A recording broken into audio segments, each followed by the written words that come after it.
सीधे सेल के अंदर चला गया दंदनाता हुआ। क्यों? क्योंकि ये तो वसा में घुलनशील था, प्लाज्मा झिल्ली भी वसा की थी, रिश्तेदारी निभाई, सीधे अंदर जाने दिया।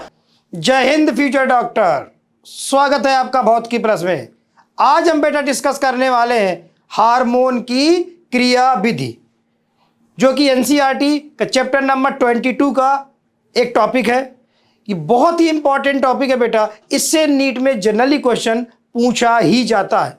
अब देखते हैं जो हार्मोन की क्रिया विधि है, वो हार्मोन कैसे काम करते हैं, हार्मोन कहाँ काम करते हैं। और जैसे हमें पता है कि हार्मोन एक दूतवाहक की तरह काम करते हैं। हार्मोन किसी ग्लैंड से निकला, दूसरी सेल में जाकर के या दूसरे अंग में जाकर के उसकी क्रियाओं को या तो बढ़ा देगा या फिर क्या कर देगा, घटा देगा। तो हार्मोन अपनी क्रिया कैसे करता है, अब देखना बेटा। हार्मोन जिस अंग पर, जिस ऊतक पर अपना काम करता है, उस ऊतक को, उस अंग को, उसका हम क्या बोलेंगे, लक्ष्य अंग कहा जाता है। उसका टारगेट आर्गन बोलेंगे या उसे हम उसे लक्ष्य अंग बोलते हैं।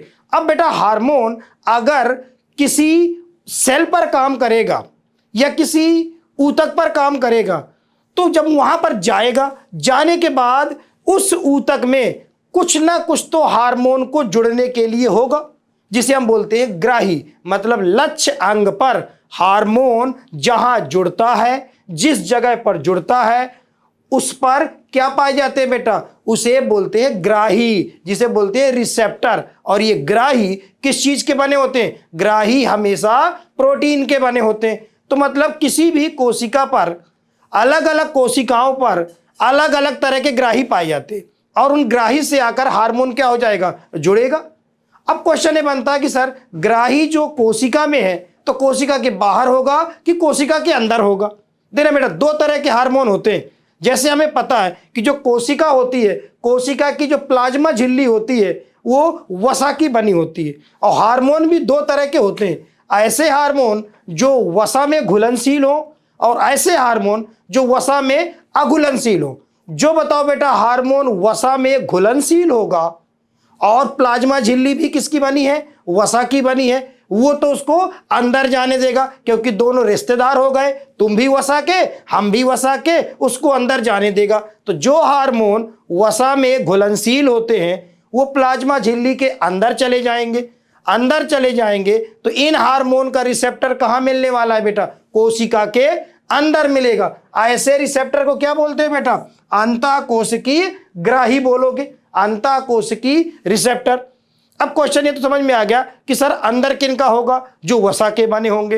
अंदर होगा तो कहां होगा, सेल के अंदर होगा। लेकिन बेटा सेल के अंदर अगर रिसेप्टर है तो ज्यादातर रिसेप्टर केंद्रक में मौजूद होते हैं, जिसे हम अंतः केंद्रीय ग्राही भी बोलते हैं। तो जो अंतःकोश की रिसेप्टर है तो सेल के अंदर, लेकिन ज्यादातर रिसेप्टर केंद्रक में मौजूद होते हैं। क्लियर? और कुछ ऐसे हार्मोन है जो वसा में अघुलनशील है, वो प्लाज्मा झिल्ली के अंदर जा ही नहीं सकते। जब प्लाज्मा झिल्ली के अंदर जा ही नहीं सकते तो उनकी मजबूरी है कि बाहर से ही काम करेंगे, तो वो हार्मोन प्लाज्मा झिल्ली पर ही जुड़ेंगे। ऐसे रिसेप्टर को बोलते हैं झिल्ली युक्त ग्राही कहा जाता है। तो बताओ किन हार्मोन का रिसेप्टर बाहर होगा, जो वसा में अघुलनशील होंगे, किन का अंदर होगा, जो वसा में घुलनशील होंगे।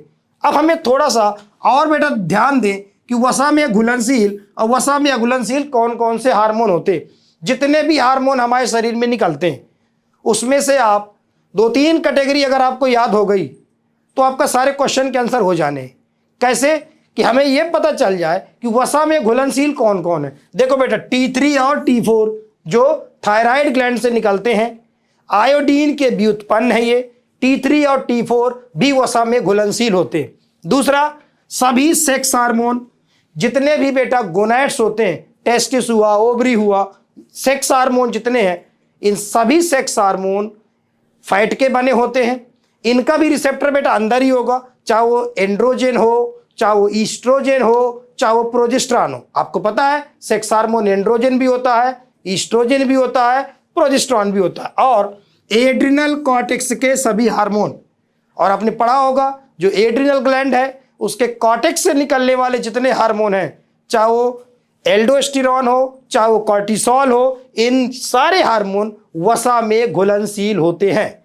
तो हमें इतना अगर पता चल जाए कि T3 T4 पहला, दूसरा हो गया सभी सेक्स हार्मोन, और तीसरा हो गया एड्रिनल कॉर्टेक्स के हार्मोन, ये सब वसा के बने होते हैं, इनका रिसेप्टर अंदर मिलेगा, और बकाया इनको छोड़कर सभी हार्मोन वसा में अघुलनशील होते हैं। और इनका बेटा ग्राही कहाँ मिलेगा? झिल्ली में मिलेगा, तो झिल्ली युक्त ग्राही बोलेंगे। अब हार्मोन को काम करना है। अब बेटा जब काम करेगा तो कुछ हार्मोन वसा में घुलनशील है, कुछ वसा में अघुलनशील है। तो हार्मोन की क्रियाविधि दो प्रकार की हो सकती है। देखना, पहली होगी जीन स्तर पर। क्या मतलब हुआ बेटा जीन स्तर पर? जीन मतलब कहां? जीन मतलब डीएनए, डीएनए मतलब क्रोमोसोम। सीधे कहां होगा? सेल के अंदर। ऐसे हार्मोन जो जिनका ग्राही सीधे सेल के अंदर मिलता हो, अब वो सीधे सेल के अंदर जाएंगे, सीधे डीएनए से जाके मिलेंगे, सीधे जीन से जाके मिलेंगे। ऐसे हार्मोन जो सीधे अंदर जाके काम करते हैं, उनकी क्रियाविधि को बोलते हैं जीन स्तर पर काम करने वाले हार्मोन। अब बताओ आप जीन स्तर पर कौन काम करेंगे? तो कौन बोलोगे? सर जो वसा में घुलनशील है वो सब जीन स्तर पर ही काम करेंगे, वो सीधे अंदर जाएंगे। जैसे बेटा ये एक रक्तवाहिनी है, रक्तवाहिनी मान लिया कोई हार्मोन बह के आया, और हार्मोन बह के आई सेल के अंदर काम करना। ये सेल की प्लाज्मा झिल्ली है, और ये बेटा वसा में घुलनशील हार्मोन है क्योंकि अंदर जाने वाला है, और प्लाज्मा झिल्ली भी वसा की बनी है, तो सीधे अंदर चला जाएगा, और अंदर जा करके कहाँ जुड़ेगा बेटा? ग्राही से जुड़ेगा, और ग्राही से जुड़कर हार्मोन ग्राही से जुड़कर एक यौगिक बनाएगा, मतलब हार्मोन रिसेप्टर एक संयुक्त भाग बनेगा, एक कॉम्प्लेक्स बनेगा। तो ये हार्मोन, ये बेटा इसका ग्राही था, ये क्या था? इसका ग्राही, और ये इसका क्या हो गया? ये हो गया हार्मोन, इससे जाकर के जुड़ा, तो हार्मोन ग्राही से जाके जुड़ गया। क्यों? क्योंकि इसका ग्राही तो अंदर ही मिलने वाला था, तो सीधे जाके अंदर गया और जुड़ गया। और जैसे हार्मोन ग्राही से जुड़ा, ये सीधे बेटा हमारे डीएनए को क्या करता है? डीएनए को उत्तेजित करेगा कि तुम क्या बनाओ। अब आपको थोड़ा सा और आगे पता होना चाहिए कि डीएनए से क्या बनता है बेटा? एमआरएनए बनता है। डीएनए क्या बनाएगा? एमआरएनए। एमआरएनए से क्या बनती है बेटा? प्रोटीन बनती है। प्रोटीन मतलब क्या? एंजाइम बनते हैं। प्रोटीन मतलब क्या होता है? एंजाइम। और जैसे बताओ ये कॉम्प्लेक्स ग्राही डीएनए को उत्तेजित करेगा कि तुम आरएनए बनाओ, आरएनए से बनेगी बेटा प्रोटीन बनेगी, प्रोटीन मतलब एंजाइम बनेंगे, और एंजाइम बनेंगे तभी तो आपकी उपापचय क्या होगी? उपापचय क्या हो जाएगी? प्रारंभ हो जाएगी, और हमारे शरीर की उपापचय को प्रारंभ करा देंगे। अरे उपापचय का मतलब ये नहीं है कि चीजों को बढ़ाएगा ही बढ़ाएगा, हो सकता है चीजों को घटा भी दे, हो सकता है चीजों को बढ़ा भी दे। तो देखो हार्मोन इस सेल के कार्यों को कैसे नियंत्रित किया? हार्मोन किसी ग्लैंड से निकला, ब्लड के थ्रू गया, सीधे सेल के अंदर चला गया दंदनाता हुआ। क्यों? क्योंकि ये तो वसा में घुलनशील था, प्लाज्मा झिल्ली भी वसा की थी, रिश्तेदारी निभाई, सीधे अंदर जाने दिया, और उसका ग्राही कहाँ था? अंदर था। अंदर जाकर उसने सीधे जीन को अटैक किया, और जीन से उसने एमआरएनए बनवा करके प्रोटीन बनवा दी, और प्रोटीन बन गई, मतलब प्रोटीन ही क्या होते हैं? एंजाइम। और आपका काम क्या हो गया? प्रारंभ हो गया, उपापचय प्रारंभ हो गई। तो ये तो सीधे अंदर जाके काम किया। अब कुछ ऐसे हार्मोन बेटा होते जो अंदर नहीं जा सकते। जब अंदर नहीं जा सकते तो वो बेटा बाहर से ही कुछ काम करेंगे। ऐसी क्रियाविधि का दूसरी जो क्रियाविधि आ रही है, क्या रही? झिल्ली स्तर पर कुछ हार्मोन अंदर जाके काम कर रहे थे, जो अंदर जाके काम किया वो सीधे जीन स्तर पे अटैक किया उनने, और जो अंदर नहीं घुस सकता वो बेटा कहाँ? झिल्ली स्तर पर काम करेगा। और झिल्ली स्तर पर कौन काम करेंगे? जो वसा में अघुलनशील होंगे। और कौन होंगे वसा में अघुलनशील? बेटा सारे हार्मोन वसा में क्या होंगे? अघुलनशील होंगे। किनको छोड़ दिया जाए? जो वसा में घुलनशील थे। एक बार और मैं रिकॉल करता हूं, वसा में घुलनशील कौन कौन से थे?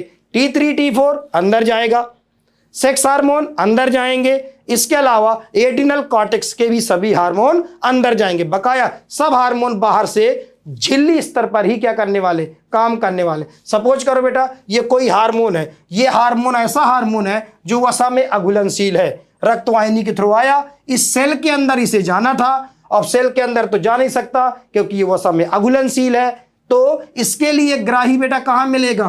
प्लाज्मा झिल्ली पर ही इसका क्या होता है? ग्राही। ये हार्मोन जुड़ा, ये इसका क्या था बेटा? ग्राही था। ग्राही से कौन जुड़ गया, ये जुड़ गया इससे, हार्मोन इससे जुड़ गया। अब बताओ जैसे ये हार्मोन जुड़ा, अब इसे काम अंदर जाके करवाना है, लेकिन ये जुड़ा कहाँ है, केवल बाहर जुड़ा है। तो जैसे ये हार्मोन ग्राही से जुड़ता है तो हार्मोन रिसेप्टर कॉम्प्लेक्स बनता है। अब ये कॉम्प्लेक्स प्लाज्मा झिल्ली के अंदर एक प्रोटीन पाई जाती है, जी प्रोटीन पाई जाती है। इस प्रोटीन को क्या करता है बेटा, ये उत्तेजित करता है, और ये प्रोटीन हमारे सेल के जो कोशिका द्रव्य है, कोशिका द्रव्य में क्या पाई जाती है बेटा, एटीपी पाई जाती है, और एटीपी को ये उत्तेजित करके सीएएमपी में बदल देता है। देखो एटीपी क्या है पता आपको, एडेनोसिन ट्राइफॉस्फेट पर जी प्रोटीन काम करेगी और उसे साइक्लिक एडेनोसिन मोनोफॉस्फेट में बदल देगी। इसमें 3 फॉस्फेट थे, इसमें 1 फॉस्फेट है, प्लस 2 इनऑर्गेनिक क्या निकल जाएंगे, फॉस्फेट निकल गए। बताओ इस हार्मोन को सेल के अंदर संदेश पहुंचाना है, उसने किया क्या, अभी उसने रिसेप्टर कॉम्प्लेक्स कहाँ बनाया, बाहर बनाया, और बाहर बना करके जी प्रोटीन को एक्टिवेट कराया, और उसने एटीपी को किसमें बदल दिया, सीएमपी में बदल दिया। अब सीएमपी क्या करने वाला है, देखो आप सीएमपी जो निष्क्रिय क्या होते हैं, देखना निष्क्रिय जो इंजाइम है, निष्क्रिय इंजाइम जो यहाँ साइटोप्लाज्म में कोशिका द्रव्य में कुछ ऐसे निष्क्रिय इंजाइम डले हैं जो काम नहीं कर रहे हैं, उन निष्क्रिय एंजाइम के ऊपर कौन अटैक करेगा, सीएमपी, और उन्हें क्या कर देगा बेटा, सक्रिय कर देगा। क्या कर देगा उन्हें, उन एंजाइमों को ये क्या कर देगा, सक्रिय कर देगा। अब बताओ जब ये एंजाइम क्या हो गए, सक्रिय हो गए, तो आपकी क्या शुरू हो जाएगी, उपापचय होना प्रारंभ हो जाएगी। तो देख रहे आप इन हार्मोन ने कैसे काम किया, इन हार्मोन बेटा अंदर नहीं आए, ये सीधे बाहर जुड़े, बाहर जुड़ने के बाद इनने एटीपी को किसमें बदला, सीएमपी बदला, और सीएमपी गया और उसने निष्क्रिय एंजाइमों को पीछे से लात दी, तो क्या हो गए, सक्रिय हो गए, और जैसे एंजाइम सक्रिय हो गए तो आपका काम शुरू हो गया। तो देखो हुआ बेटा यहाँ यही। लेकिन बेटा इस क्रियाविधि में आप देखो जो हार्मोन झिल्ली स्तर पर काम करते हैं, आपने क्या देखा, हार्मोन एक दूतवाहक की तरह काम करता, पहले आया उसने अपना सिग्नल देकर किसे बनवाया, सीएमपी को बनवाया, और सीएमपी ने एंजाइम को क्या कराया, सक्रिय कराया। तो यहां हार्मोन पहला जो है दूतवाहक की तरह काम करता है, पहला दूत की तरह कौन काम करता है, देना पहला मैसेंजर, पहला जो है दूत वाहक की तरह कौन काम करेगा बेटा, फर्स्ट मैसेंजर की तरह हार्मोन काम किया, पहले मैसेज वही लेके आया, फिर उसने सीएमपी के द्वारा मैसेज पहुंचाया, तो सीएमपी यहां किसका तरह काम करेगा, दूसरा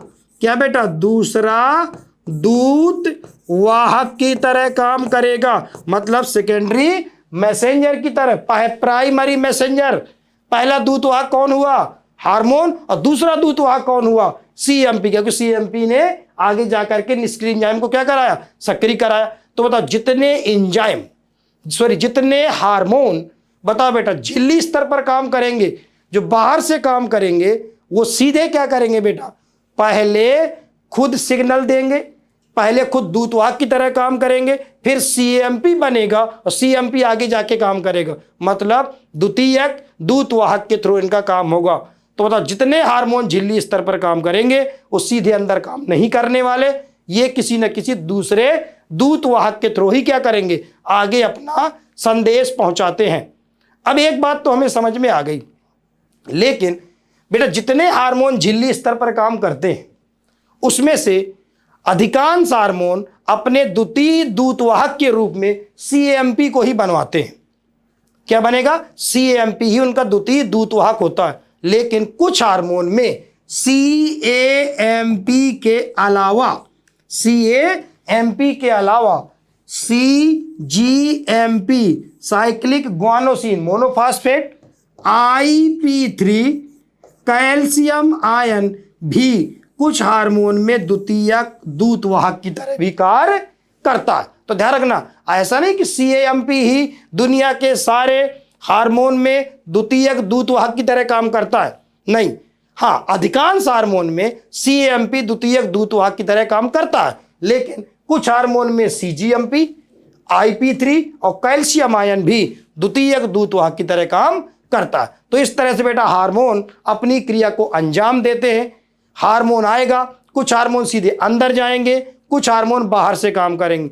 जो अंदर जाएगा वो सीधे जीन या डीएनए को उत्तेजित करेगा, लेकिन जो बाहर से काम करेगा वो डीएनए को डायरेक्ट उत्तेजित नहीं करेगा, वो द्वितीयक दूतवाहक की तरह काम करेगा। तो इस तरह से बेटा ये हार्मोनल मैकेनिज्म मैंने आपको बताई। और इसी से रिलेटेड अगर हम क्वेश्चन देखें, जैसे बताओ निम्न में से किस हार्मोन का ग्राही अंतःकोशिकी होता है? किनका जो ग्राही है कोशिका के अंदर है?